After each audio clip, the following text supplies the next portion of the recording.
20 years ago, we Close shut the jaws of Oblivion.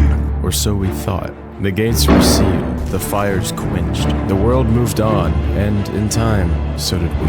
But time, like memory, is fragile. And now, those gates open once more. In 2025, Oblivion is back, remastered in Unreal Engine 5 with reworked combat, updated visuals, and all its weird charm preserved. I've admittedly barely touched it before, maybe 10 hours total, though I have probably watched my father play well over 100 hours. But this time I'm playing it for real, as a Khajiit assassin named Chad Thunderkitty. Crouched down with a bow in my hand, let's see how well the game holds up when you play as a stealth archer 20 years later. Our story begins in chains. No bow, no sneak attacks, just steel bars, a heckling dark elf, and one very doomed Patrick Stewart. Emperor. You hear that? The gods are coming for you. This guy's an asshole, just like I remember him. Stand back, prisoner. We won't hesitate Yes, to ma'am. kill you if you get in our way. With the chains, they move. It's cool. The Mythic dawn struck fast. Too fast for a clean shot, but not fast enough to stop me from slipping past the chaos after a couple clean kills. Can I get a weapon? Oh, he said the line! This is the point where you fall down and bleed. I stabbed and sprinted through rats, goblins, and traps like a cat who definitely wasn't built for melee, but did it to survive. I reconnected with the Emperor and the Blades. He told me to protect him while the others held the line. Unfortunately, much like myself, the assassins were some sneaky bastards, ending his life before I could stop him. You thought we'd go down easy? But not before he spoke of a hidden son, Martin, and entrusted me with the Amulet of Kings to deliver to Joffrey. This is what I grew up on, man. This is peaceful. Eventually, I found the light and stepped out into Cyrodiil for the first time again. Ears twitching, bow ready. Free at last and with my first real quest. And in that moment, something clicked. The lighting, the sky, the water, the music. It wasn't just the start of a quest. It felt like stepping into a legend I'd only heard about. The nostalgia isn't even really mine, but I could feel it anyway. Stepping back into the world of Cyrodiil after all this time, it was bliss. It practically had me in tears with excitement. I made my way to Wayne Priory. Joffrey gave me a bed, a blade, and a name. Martin Septim. Last of the Septim bloodline. He sent me to Kvatch, and it was already burning. The Daedra were already here. Oh yeah, babe, look at the scampers.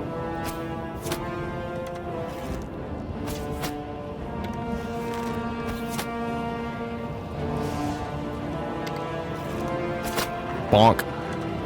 Oh, juke. I didn't juke. An Oblivion gate had torn open beside the city, and I was told to go inside and shut it. The remaster brings the fire to life, ash in the air, spikes in the ground, and sky lit like a blood-red wound. Stealth worked a little too well here. Scamps and Daedra were dropping before they even saw me. The fireballs were less cooperative though, but I still made it through. Not without some singed fur though. There's something about walking into Oblivion, literally, that hits harder now. The world's darker, the threat feels heavier, but somehow it still feels like an adventure, not a chore. Inside the city I found Martin, a priest. A healer, a man with no idea what he meant to the world.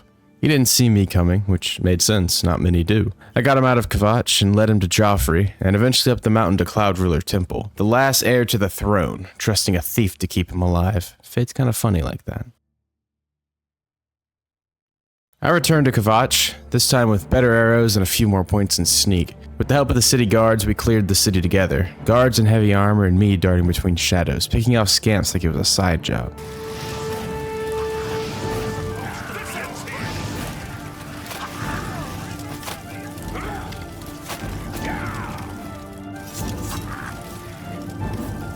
Nice. I landed the final shot on the last Daedric minion, and they called me the hero of Kvatch, which felt a little ironic since I spent most of the fight hiding behind pillars, and I didn't even save the count either. But hey, results are results. The Mythic Dawn wasn't done. I met up with Bars, who had a lead, a cultist, a meeting, a chance to learn more. We followed him, took him out, learned more about the recruitment system. 4 books, 3 of which had to be found, and the 4th book was only delivered face to face.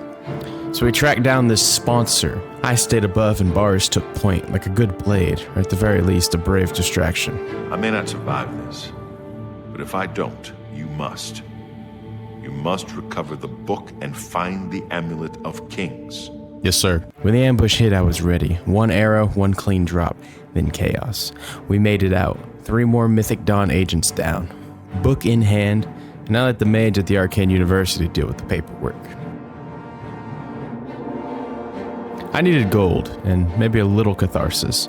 So I went to the arena, where sneak means little and footwork means everything. My bow wasn't ideal, but my agility was. Dodging, weaving, countering in leather armor that was definitely not rated for crowd combat. Huh?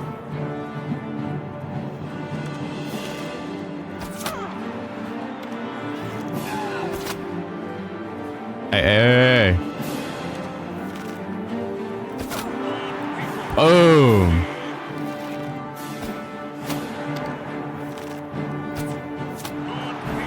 Oh, just kind of bugs their AI if you just stand there. Donk. Oh shit, fellow archer. Oh, you don't know about quick peeking. Ah. Yeah, you don't know about quick peeks.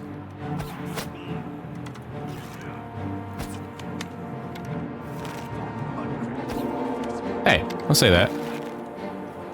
That's just downright a lie. No mud crab, except that one with the spoon is stronger than me. Ooh, shit, he got a hit, he got a hit. We got another hit.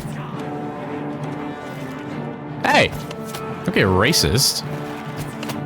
I'm sick of you. Fucking stupid Argonian. Call me a house cat.